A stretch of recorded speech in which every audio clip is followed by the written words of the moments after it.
Hey, everybody. Thank you so much for joining me this Friday evening. I am grateful for you guys taking the time out of your day to join me on the show.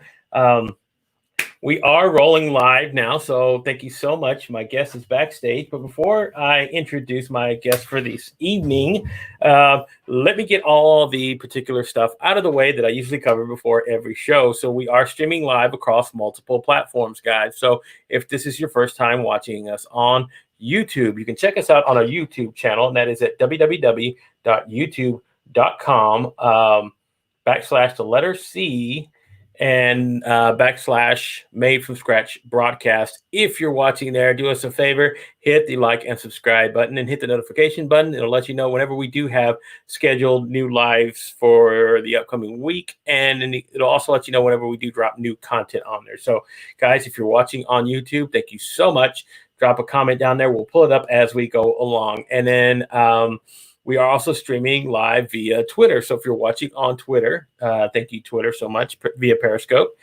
You can check us out there at MFSB Live, which is just short for Made from Scratch Broadcast Live on Twitter. Drop a comment down there. Let me know that you're watching. Retweet, whatever it is. I'll try to interact with you when we're going on or after the show, either one. So thank you so much if you're watching on Twitter.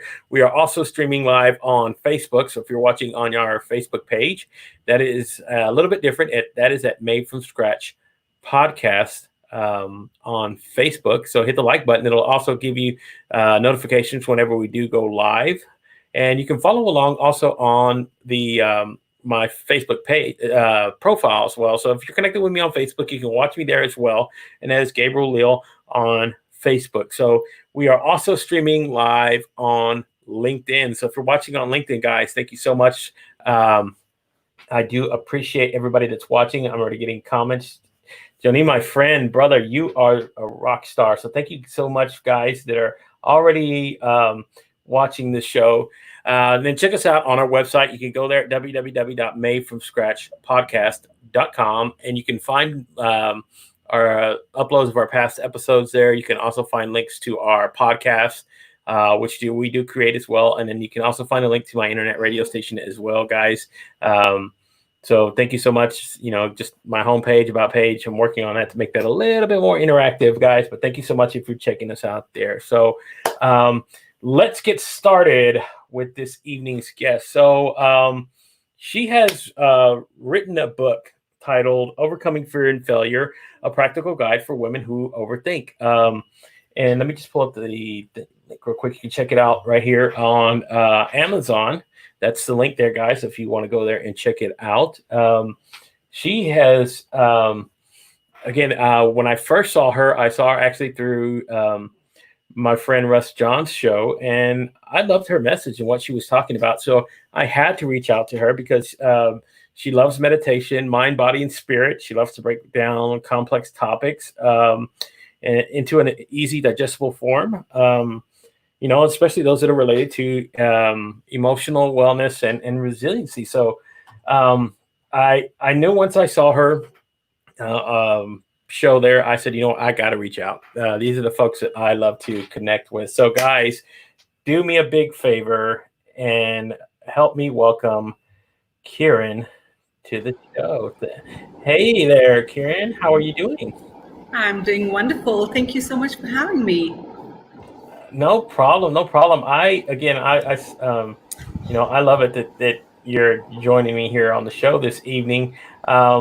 Again, because like the first time that I connected with you, I actually saw you on Russ's show. So I wanted to reach out to you because I said, man, Kiran had a great rapport with him, and then what you were talking about and some of the things that I love to share, you were talking about as well. So I said, you know what, I got to send her a message.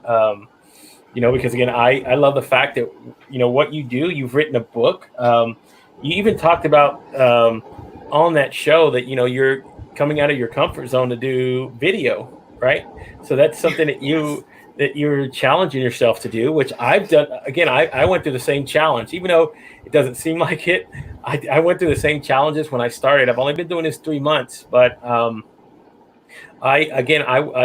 wanted to step out and do something different. So I went ahead and pushed myself into doing video. So one of the things you've created as well is you also have a YouTube channel that you've set up as well. I watched a few of your videos; those are nice. That's guys, if you haven't checked those out, go subscribe to her channel.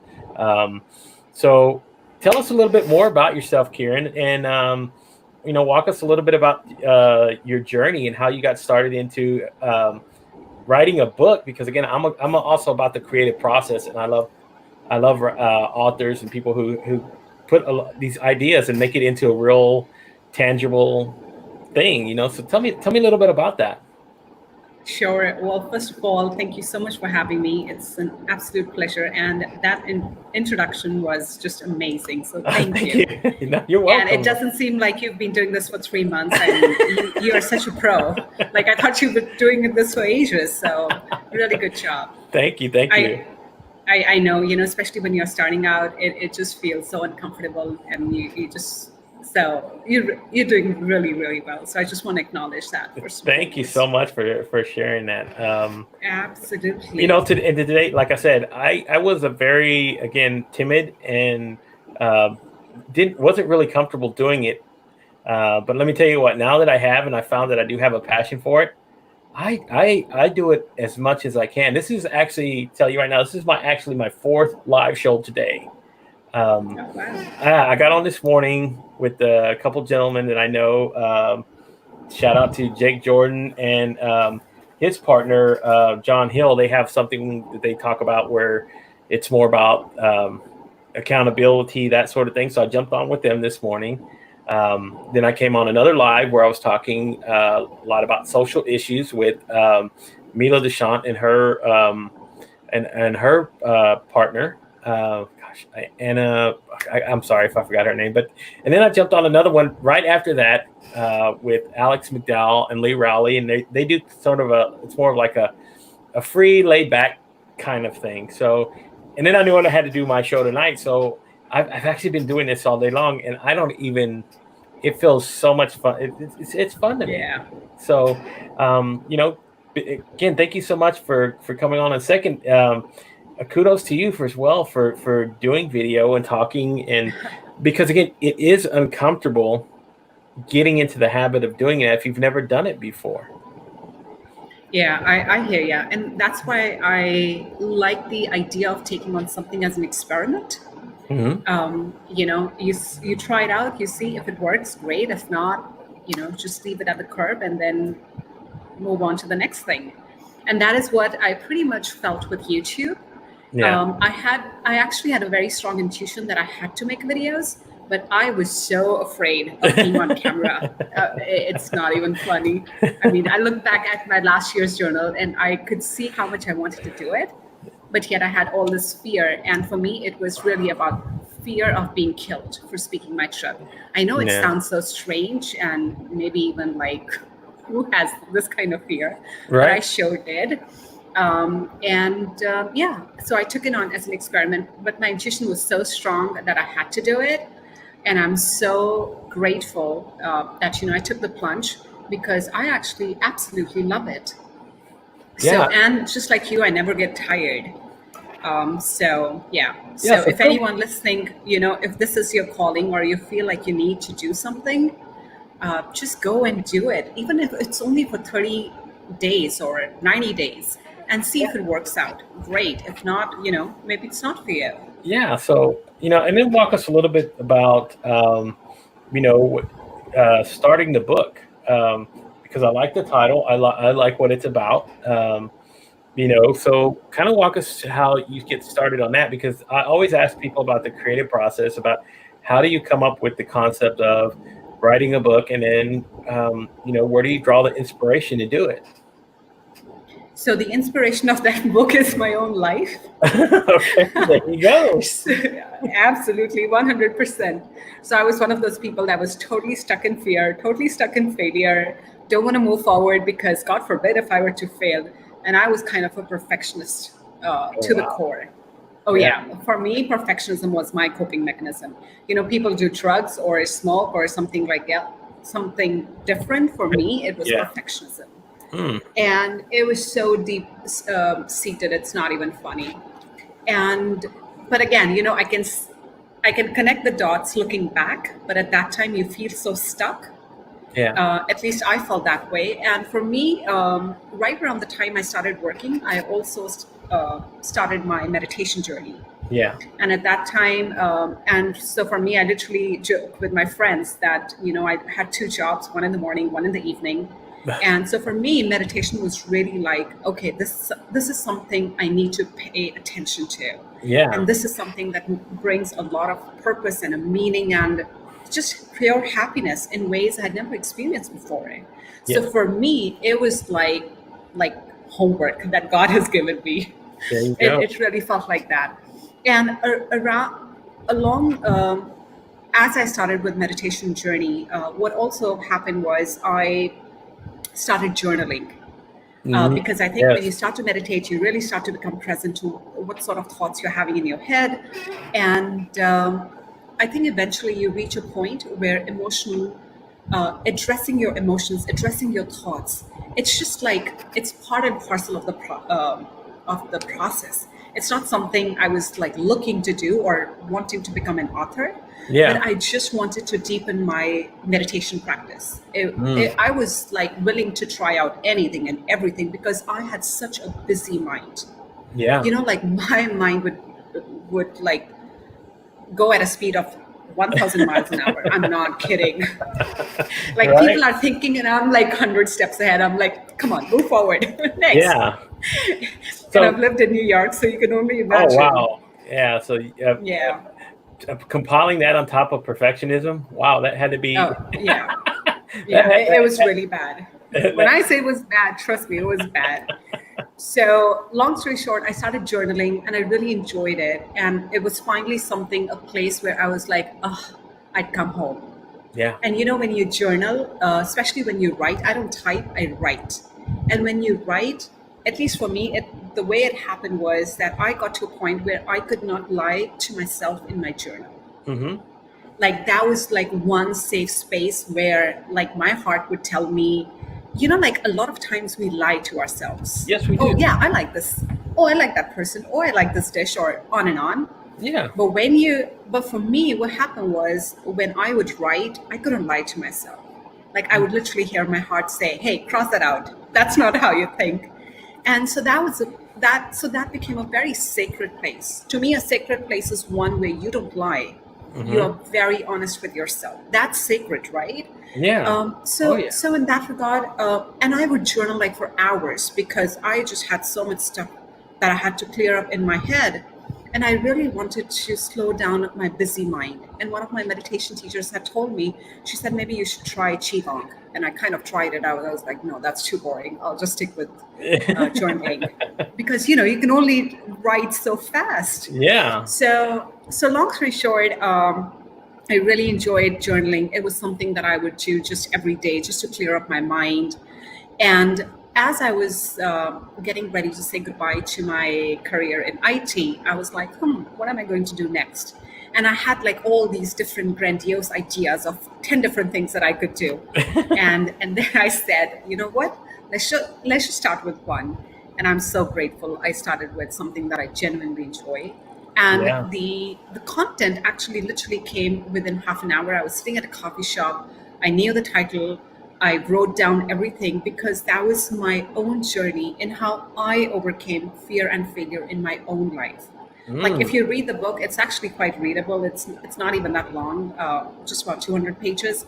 And anything and everything I wrote in that book, it's like what I tried and tested in my own life. I'm like a science major, so I am like a scientist at heart. Yeah. So oh yes, if you pass my acid test, like in my life, yes, then it works. There you go. Right. If it doesn't, then no. So it was pretty much kind of like that. And that's incredible. I so much everything that you talk about. I do a lot of practicing of that stuff myself in my own life. I journal a lot. I've been journaling since I was 17. I've been doing it for a very long time. And again, you learn to not lie to yourself. You say things and that's the thing. When you go back and look at some of the things that whenever you go back and read your own words, it's shocking sometimes to realize either how much you haven't progressed or how much you've become a whole different person. Because who Absolutely. else do you trust more than yourself? So to read your Absolutely. own words and go, "Oh my gosh, I was at this point in the spectrum of my life, I was either at a really high point or really low point." But you can go back and go, "Okay, I'm no longer that person, and thank God I'm not." Those experiences and everything that I learned in there, because again, that's you telling yourself, kind of like talking to yourself in the past. And I love that. I love the fact that you do that. And even with meditation, right? You were talking about doing meditation practice for IT professionals. I love meditation as well, because I find how it helps me out so much. And again, and I read articles and stuff. So I found this one as well. I was reading this one, and it's about meditation at work. I don't know if you can read that, but it talks about how it can really help employees, you know, uh, look at different ideas, be open to different things, learn, and be more creative in finding solutions. So I love the fact that you're helping those people who normally probably wouldn't even think about. Who would think, meditation is for me. They see meditation as something like you see on television with a guru and incense and smokes and all the other. Meditation goes way beyond that. There's so many different ways you can approach meditation. So I love the fact that you're doing these things, and again, that you had so much passion to write a book about wanting to overcome your fears and your failure, because I think that's something that we all face. Um, this for me, that was what I lived with for the first 45 years of my life, is fear and understanding, um, being afraid of failure as well. Um, I'm no longer scared. If I fail, oh well. Now, to me, it's like it'll be a lesson. It'll be a really good experience to talk about. Um, so for me, that's where I see it. So kind of tell me a little bit more about you know, when you left what was it? What was some of the key factors that made you leave your career in IT? What was was it was it stress, or was it something else, or you just said, what, I have to do something? I just knew it was not aligned with my soul purpose. And when you start to meditate, at least that was my experience. You start to you just start to know things, Yeah, and you just start to tap into your soul, the purpose for which you incarnated on this planet. yeah, And for me, I knew that that wasn't IT, and I was almost fighting it. But eventually I reached a point where I was like, no, I have to listen to myself. I have to listen to my heart. yeah. And really that was That that's was what was the precursor. Yeah. Yeah, yeah. So again, and then talk about it also about helping people with their mental, emotional, physical, and spiritual their layers. Kind of walk me through that, and how you how you help somebody that needs help. Like if they come to you and say, "Hey, Kiran, I really want to understand a lot more about myself, but I don't know where to begin." So how would you help somebody come in and asking for your advice or your guidance? Sure. So what has helped me the most, and I wish I had the information in the way Yeah, it's okay. that I laid out in the book, because what we don't realize it that we have this, what you and I see, I mean, Hmm. everyone sees, it's just the physical body, right? Yeah, of But then course. there's also an emotional layer, there's also a spiritual layer, and a mental layer. Hmm. And for me, what really helped me distinguish all these different layers was to see each of them as a separate body, Yeah, and there you and then be go. able to work through it. Yeah. Because when you have, say, stress as an example, it literally starts with a trigger in your mind. Hmm. For example, oh, my boss is going to lay me off, or Yeah. something like that. Okay. Or you got Or a big I have this report, or I have a this deadline. presentation. Yeah. Exactly. So whatever that trigger is, then you have this fear. So now your emotional body is kicking in. Mm. Your amygdala is now getting into action, your Yeah. lower brain is getting into action, then Yeah. now your body is getting prepared. So one stress, it has a mental component and a physical and a emotional component. Yeah. And what we do is we just say it's stress. And I know I used to do that too. Yeah. But if you pay attention, you start to notice that there are these different components and layers that you can work with separately. Yeah. So part of the work that I'm doing right now is to create content around how someone who has, say, stress, they, a lot of times the things that causes stress are like 5 to 10 things. Yeah. If you can list that out. So for example, let's say your boss says, hey, we got a presentation, or you need to go to a client who is not happy at your presentation, or fill in the blanks. Yeah. What is your typical response that happens, like on an emotional level? Do you go into anger? Do you go into anxiety? Do you go into fear? Like, what's Mm. going on at your emotional level? Yeah. Because no matter what goes on, your body, regardless, is going to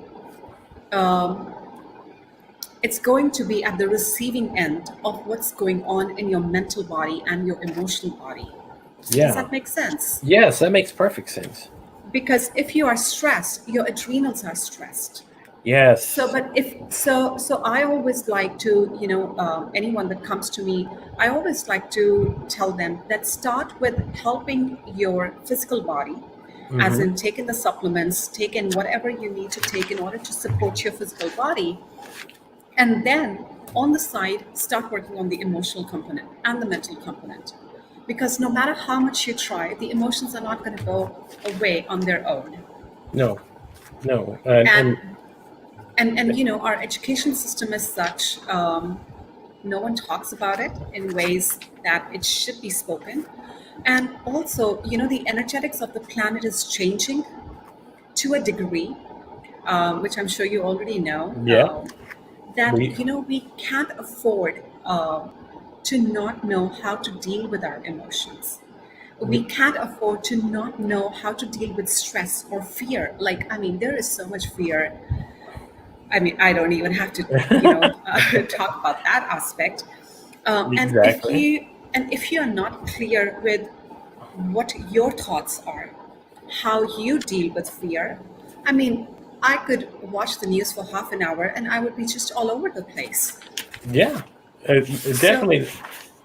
Like you're saying, I literally, I try to stay away from the news and watching everything, because again, you're talking about, that's what's all going to be fed into your mind, right? So if you're sitting there and that's what you see all the time over and over again, then you start to accept it as what is normal, what is reality for yourself. And I think you have to get out of that mindset. And that's one of the things that I love to talk about again with uh, mental health and mental wellness, right? Because again, everything that you're talking about, I mean, once your adrenaline starts pumping, right, your adrenal glands go into action. You're talking about increased heart rates. You're talking about, increased blood pressure. So um, you're preparing for something that's really not necessarily, uh, that's again like anxiety attacks. Um, People that have these panic attacks, it really go and for some people it's very, very crippling. They shut down. So you know it's these kind of triggers like that want to push people to go, oh my gosh, you know. Uh, I feel like I'm having a panic attack coming on. I don't know what's going on. Stress starts to push them in that direction when they start feeling, that uncomfortable feeling coming on. And, I tell so many people, that do say they have a lot of stress and anxiety that, you got to start getting yourself into a good mental wellness program. Um, I mean, you do it. People do it a lot for their physical health. They'll go head over heels for it. They'll spend 4 or 5 hours in the gym. They'll take dietary supplements. They'll go run. They'll go work out. They'll go do all these things but won't work on the biggest muscle they have in their body that controls the whole system. They won't work on the computer. So, again, that's why things like meditation, right? Affirmations, journaling, all these things that you're talking about, these are all tools to help you get in the mindset that you really need to get into if you want to, again, if you want to start making changes in your life, if you want to start talking about working and getting past fear. I used all these tools myself to try to get to this point. Because again, I lived in a lot of fear myself about trying to, want to go do things that differently, like wanting to go write a book. I thought to myself, there's no way I could ever write a book. I thought to myself, there's no way I could ever do videos. I told myself this, and I believed it. And the hardest thing for me to do was just to retrain my mind. So that's why I started going deep into understanding my own mind and my own mental wellness. Because again, I think that's where it all starts. Because again, the power of the subconscious mind is something that most people have no clue how to tap into. I love talking about mental health and the sort of thing. But again, everything that you've created, right? These are actually tools that can really help and impact a lot of women out there who want to, again, change their lives. Because again, you've lived it. So you're a sitting example of what you can do if you actually get in the right mindset and do it. And I've talked to a few other people who kind of done what you've done, where they went out and used their experiences and wrote a book about it. And I go, did you ever think, in 10 years ago, would you ever told yourself, I'm going to write a book? No, I mean, I was not even like a blip on the radar. Exactly, right? Everybody's like, I don't have the creative talent to do it. That's what a lot of people told themselves, right? And then they get shocked when they get to this point, and then they just do it. And I say, see, that's what I'm talking about when I say the power of the mind. So if you train this right here, the rest and everything else that goes along with it, you'll be able to accomplish the goals, the milestones, whatever you want to call them in your life. You'll be able to, again, turn those ideas into visions, into reality, so people will be able to, see that Kiran is, what she's done and what's come from what she teaches other people.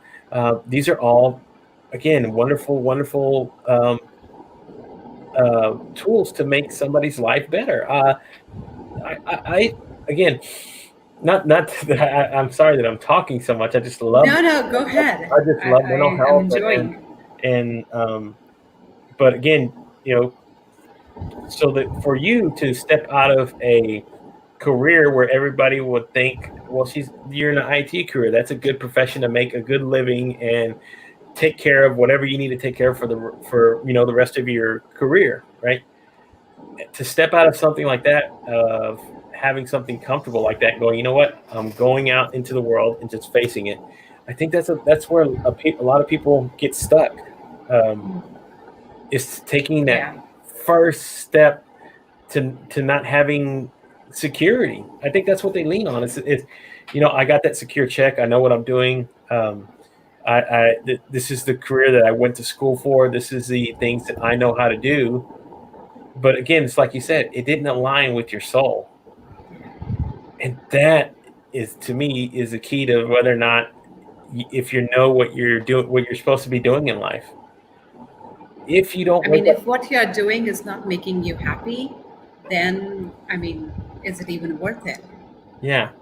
Okay. So, I got a question it says, from a mental health perspective, what advice would you give to people who've been on lockdown for the last 3 months, stuck at home because of the global pandemic? Okay.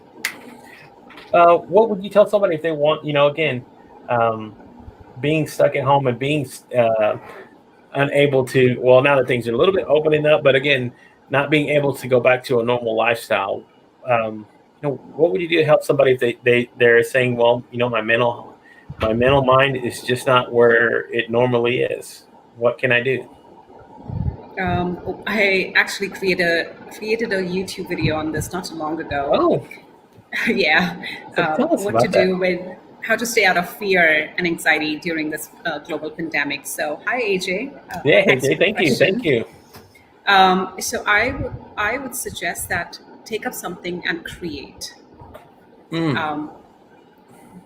Create anything. Literally, it doesn't matter Nisha, Nishu. what art form you use. It could be videos, writing, painting, cooking, Yeah, teaching. Like do anything. Like create something that does not exist before, or that didn't exist before. And the second thing, this is actually what I implemented in my own life, and it worked wonders for me. And the second thing I did was I asked myself every single day, how did you step out of your comfort zone? I did these two yeah, things, and I actually honestly never felt like I was bored or I didn't have anything to do, because there was always something going on. And by the time I would get done with my work, I would be so tired and exhausted that I would just go off to sleep. It wasn't yeah, that I was, oblivious to what was going on, but at the same time, I am one of those people. I'm an empath. When hmm I watch news, so for me, that's a big something that causes a lot of stress in me. yeah, So I think for a lot of people, when you know what causes you stress, then you can be mindful of staying away from those things. yeah, But when you don't know, then you don't know, and then you are taken for a ride. yeah, So maybe someone watches news, and for them it does nothing. For them, it's no big deal. But yeah, for someone like me, I watch news and I'm fried. So for me, I had to stay mindful of watching news, or maybe actually I read news most of the times. I would go and read news here and there, and then I would hmm get back to my work. But made it an intention to create something every single day, yeah, whether it was doing poetry or painting or making videos or creating content. Like I made sure I did something new every single day. I created something, yeah. and just that joy from creation was enough to sustain me during the times when everything was locked down and it just felt quite gloomy Yeah. So, overall. Yeah. and again, yeah, you really do have to get yourself in a good sort of mindset to watch news, because again, one of the big stories here in the States is in the state of Minnesota, there was a young African American gentleman who was sustained by the cops, and he was actually killed in their custody because of police brutality. What they were doing, I mean, they were somebody caught it on video, and you know, uh, one of the things now that's been a hotbed topic has been the fact that the social injustice that was caused by this, because it was a Caucasian police officer and an African American gentleman. Um, and one of the people, again, some of the things that people have said was, he committed a crime. They should have known there's consequences. But again, committing a crime and getting death don't equate to me. I don't, so everybody's everybody's very angry, upset on both sides. Either the people who say he got what he deserved, and then there's people who are saying, who are very empathetic and talking about the family that as now their lives are going to be changed because he's no longer on the earth with us. So, I've been telling people, if that obsessed you really so much on either side, um, you know, what are you going to do about it to change it? Um, there's so many things you can do, like what I'm doing now. I have a forum, right? I have a forum. I've created a forum. Everybody has the ability to go get on a forum and talk about these issues. But again, I have to tell myself every day, not to go too far into watching that sort of thing, because it's going to draw you back into the anger and this seeing injustice like that. I try to stay positive as much as I can, because I don't want to fall back into being pulled on one side or the other because of, you know, what's going on. Yes, it is. I'm sorry. It is. It. Nobody deserves to die. Nobody. In my mind, um, you even if you e- a simple thing like running a red light, or again, crossing the street at the wrong time, for some people can get their lives taken from them.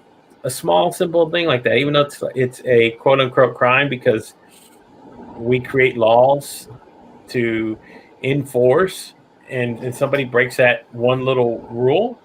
I mean, nobody, again, I don't care who you are, nobody should have to lose their life because of that. And I tell so many people, it's sad that he's lost his life, but you know what? If you're really that upset about it and you really want to go do something, go out there and start doing something. And I mean, literally, go knock door to door, go to connect with the community and talk with people. Find out what their emotions are, why they're so upset about this. Find reasoning on both sides. You can do all of this stuff, and I think that's that'll open channels of communication with people, and who, even if they have one opinion or another opinion, you can put that out there and say, you know what, but we have to, at some point, we have to come to an understanding of all of this madness. Same thing with the pandemic that we have going on. People now are getting reckless and careless about how they go out into the public now. We still have regulations in place, right? You still have, and here in the United States, we still have orders where, in some areas or counties or states or whatever that we have going on, that you have to follow, strict protocols of, hey, you have to have a mask on still if you want to go out in public, follow social distancing, all these other things that are still happening, going on, right? And but again, there's people who, I've seen a few of these going to the store to go buy just a few household products, where people just get angry.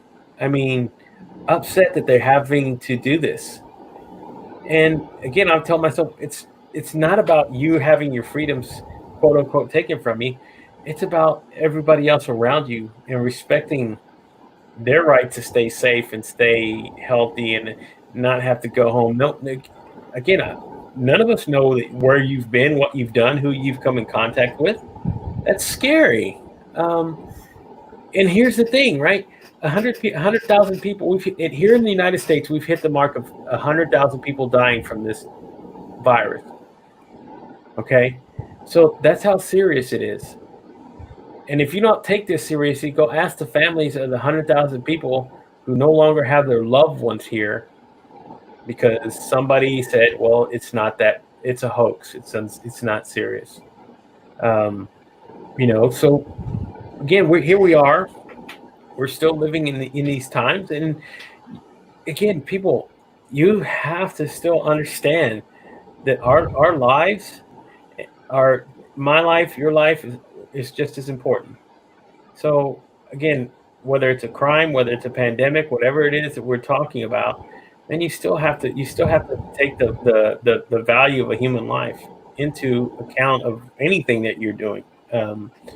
So again, I went off on another tangent there. That was fun, but I just wanted, I just again, kind of what you're talking about is, if people get into a good mental health state of mind and they're able to operate these things, and where people, again, especially like somebody who is in a high stress sort of environment, right? Like I don't know, like a doctor, right? They have all the pressure of all the time of trying to save somebody's lives. Um, Having to diagnose what's going on with people, and even a lot of the medical people right now who are having to deal with this whole thing going on. It's high stress right now. because again, you're just as worried as everybody else out in the world about not catching this virus and taking it home to, if you have a family at the house, you want to protect your loved ones. That's just the natural state of what we do. Um, so, um, how would you again? How would you address that if somebody were, comes to you and says, "Karen, I need help. I'm a nurse.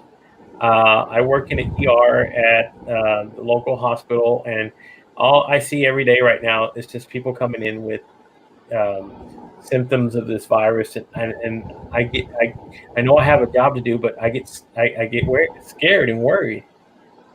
So what kind of advice would you give somebody who needs that kind of emotional help to kind of keep balanced? One of the things that I was taught in by one of my teachers was that your body is your best friend, and Mm, things don't just happen to you. yeah.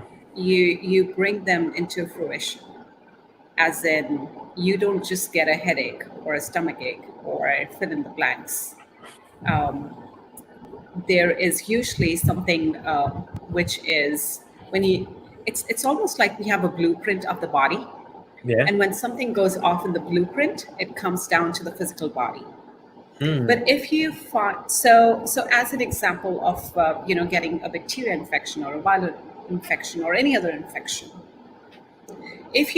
if you develop a deep bond with your body and you treat your body like your best friend, and that relationship, I was one of my teachers literally said to me, she said, tell your body, like talk to your body every single day and tell your body, I love you. Let me ah, know in some gentle ways what I need to pay attention to. And I mm, remember I heard this concept about almost 10 years ago. I was so intrigued. I was like, how is that even possible? And I was just curious. I was like, you know what? I'm going to take her on and I'm going to do this for like 30 days. And then I'm so sure this is not going to work. And then I'll let her know, sorry, your suggestion was really crappy. So this is what I had in mind. And uh-huh. because I like to test things, Yes. I mean, I want to prove them right or wrong. That's what any good scientist would do. So lo and behold, every single day I would wake up, I was like, body, I love you. Let me know in some gentle ways what I need to pay attention to. And I also share that in the book. And lo and behold, Gabriel, after 7 days, I started hearing back from my body. Oh wow. And the way I would, oh yeah, and the way I would hear was, go and do this, go and eat this. I think now you should sleep and now you should wake up. And it was almost like getting minute per minute guidance on what I need to do. And me being me, I was like, oh no, body's telling me to do this. If I'm being told to go north, heading south. And so I had this like, how is that even possible? Because until that time, until that point, I'd only been taught to rely on the intelligence of the mind. So what is this body intelligence thing? But I was so intrigued. And after I don't know, about a month or so, I was like, you know what? For a few days, let's just give this a try. Let's follow the guidance and let's see where it takes us. And I kid you not, those days were like some of the best days. Like everything would go effortlessly. Oh wow. And oh yeah, so now when I have something going on, like now it's just becomes second nature. Now I Hmm. don't need to know why something is going on. Oh, I know it. Because then you just develop this inherent trust and knowingness in yourself, in your body, that when you have an ache or a pain somewhere, you're like, okay, I know it. But that only comes when you trust, when you develop that relationship. It's like any other relationship. In order to develop it, you got to put time in it. And this is something we are not taught. We are taught to be afraid of our own bodies. No, I don't think so. I think Hmm. our bodies have more intelligence than our mind could ever perceive. Yeah. And again, this is something I don't just say because I read it somewhere. I literally experienced it in the past 10 years. Like the more I would progress in my meditation practice, the more I would understand the depth and what the body is really capable of. I mean, if the body is capable of ascending in this lifetime, I mean, think about what the body is really capable of doing. Yeah. And so going back to what you were asking, if a nurse is or anyone, as a matter of fact, they are scared of getting this virus or anything, well, first of all, I would really suggest that have a communication, have a dialogue with your body, like your body is your friend or a person that you would like to know. Yes. Hey, tell me, what can I do for you? And you'll be shocked when you hear responses. Please don't eat that. Please stay away from that person. Please don't go near so and so. And you'll be guided if you open. But the consciousness of the body, it's almost like if we were to go to any other planet, we would wear a spacesuit. Yeah. So think about, we have come to planet Earth and we are wearing this body as a spacesuit. And we don't realize the intelligence, the supercomputer that this body has.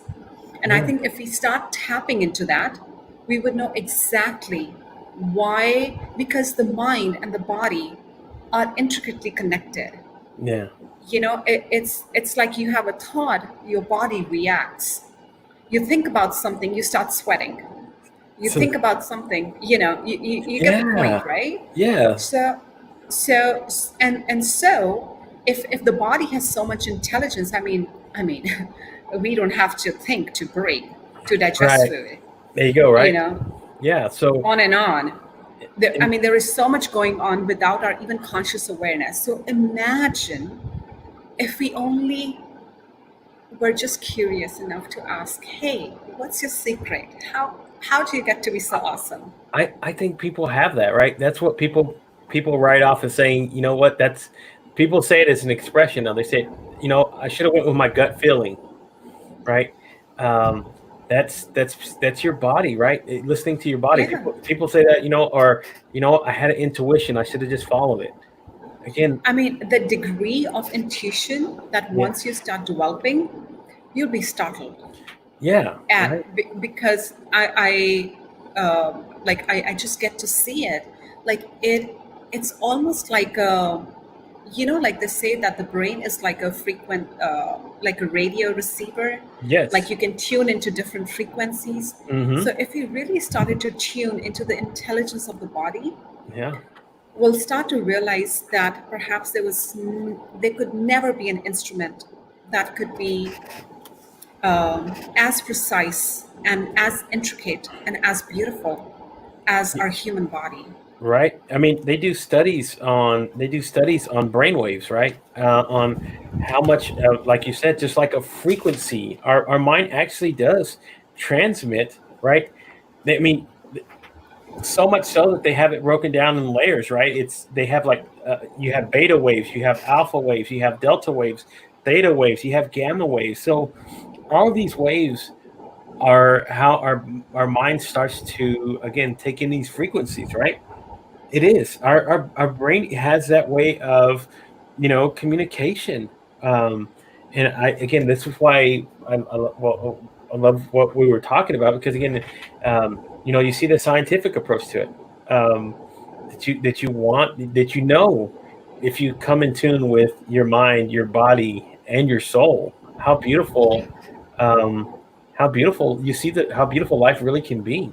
Absolutely. And majority of people watching, when it comes to LinkedIn, I always think everyone is a software engineer. I'm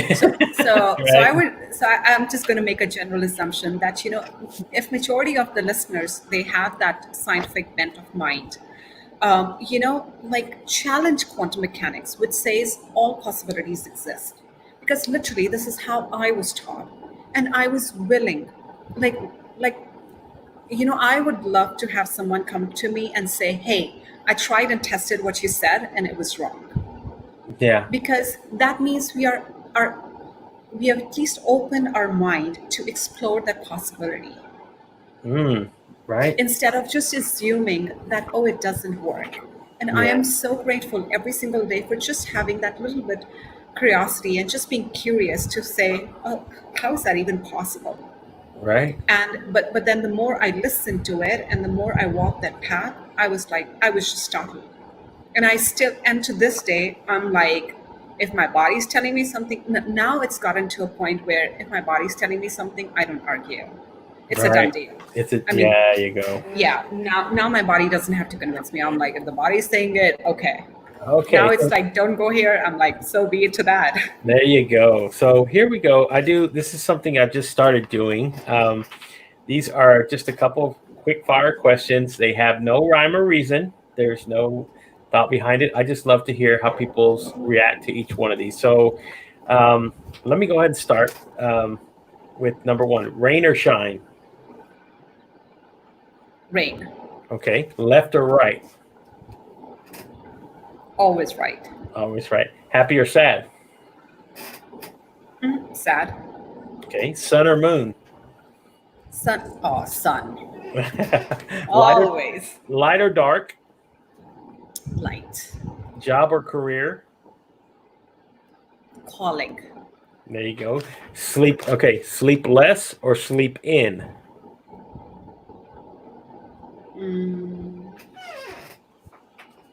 Take your pick. And the last one is wet or dry? Wet. Wet. Okay, cool. Again, I just ask these questions because I like to see how the people's minds start working all of a sudden, trying to figure out. Because again, you start seeing the mind start working, going tick tick tick tick tick ticking. Because again, you try to come up with an answer, even though it doesn't have a rhyme or reason of whether or not the answer is correct. So, but again, thank you so much for taking that little questions for me. And this is the last question that I usually ask every single guest that comes on. Okay, when your time on Earth is done and the book is written on Kiran Bedi, what kind of legacy do you want to leave behind, and what do you want to be remembered for? That the work she did, it was of highest service to humanity and this planet. There you go. Right. That's again. It can be pretty simple as that. Doesn't have to be super complicated. It can be That just is so my much. mission. There you go. That is right. my mission. I live for it. I'm still getting clarity on it, but every single day, and it's been like that since for a long time.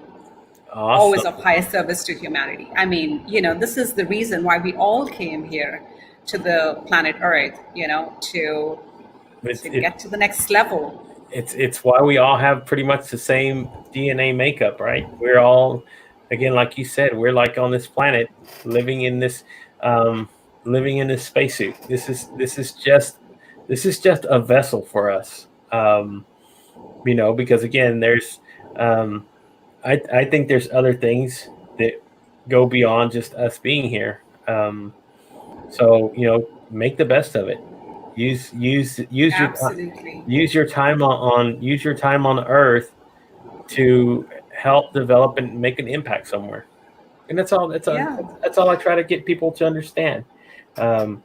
Impact has so many ways and shapes that you can do, and impact doesn't have to happen right away. Impact can happen 10 years, 20 years, 100 years, 1,000 years down the road. I mean, people still follow and practice the principles of Buddha, and Buddha has not been on this earth since, it's been over 1,000 years. And again, here we are still learning and teaching his principles to people, and it makes impact in their lives. So it's that simple about people making impact. It doesn't have to happen right away. It can carry on behind once this vessel is done, right? And when you pass this plane, it's not about how much money you make, but it's about that one soul you touched. I mean, and what an honor and what a privilege to clean your vessel enough so that the divine can manifest through you and for you. I mean, to me, that just jazzes my mind to no end. Like, yes, that's what I want. Exactly, right? That's what I I kind of, I don't know. Somebody used to tell me this who was he was an accountant. He said, I want to leave this earth with a zero balance. And I said, what do you mean? He goes, well, like either some people have an abundance, right? Or some people have, a whole lot of debt that they leave behind in life. Um, and I said, well, what's wrong with leaving a lot of abundance? And he said, well, here's the thing. If I've lived my life right, I want to make everything that I've made in the world, I want to share with people that it helps them go beyond, what they think what their abilities or their capacities are. Help build things that go beyond this because I can't take this with me. So if I have an abundance, I want to share that to help and make people's lives better. Or, again, I don't want to be that person that has, again, leaves so much emotional baggage behind for other people to have to deal with, that sort of thing. He says, I want to just go and I want to be that person that says, you know what, I did what I was supposed to do with my time here. And I kind of said, you know what, that's a good way to think about it. If in your terms, you just, I don't want to have all this left over here because it does me no good on the next plane when there's people on this planet that need that help. If I have the ability to do that, that's what I intend to do. He goes, I want to die with, but he was a single man, and I said, but I want to die with nothing. And again, you can either die with nothing in debt, or you can die with nothing and have an abundance and being able to make impact on a lot of other people's lives. So that was kind of cool when we had that conversation, because again, I too know that our time here is finite, and it's what we do with it, what we create when, whenever our time's called, we never know when it's going to be, when our time is up. We never know. True. So I want to just push that every single day. So thank you, Kiran, so much for coming on the show. I do appreciate the time. I had a wonderful conversation. I love these conversations because they help me grow and develop. That's what I tell people. I take things from what we were talking about and what you're talking about, even understanding about the body and becoming more comfortable with it. So these are things that I can start looking into myself and adding them, instilling these sort of practices into my own life. And hopefully somebody else takes the same message from there as well. So thank you, Kiran, so much. It was a wonderful evening. I know that we have a really huge time difference. So thank you so much for taking your time out of your day. And I'm grateful so much. So I'm grateful. And guys, again, if you have not checked it out, I'm going to pull it up one more time. You can go to Amazon. You can check out Kiran's book. Again, and the name of the book is Overcoming Fear and Failure: A Powerful Guide for Women Who Overthink. So, again, if you know that you can help somebody out by writing a book or doing something, go check it out. I'm pretty sure there's really great lessons about overcoming these things that can apply to just about anybody else's life. So thank you so much, Kiran, for taking the time. And then thank you, everybody, so much for joining me on the show. I'm always grateful. And I just want to tell you, be safe, stay blessed, share love, compassion, and empathy for people. And, have a great weekend, everybody. And I'll see you back here Monday evening at 7 o'clock. So thank you, Kiran, again. Thank you, everybody. Bye-bye for now. Thank you, Gabriel. Thank you. Thanks, everyone. Yeah, just hold on for a second. I'm going to end the show right now. Bye, everybody.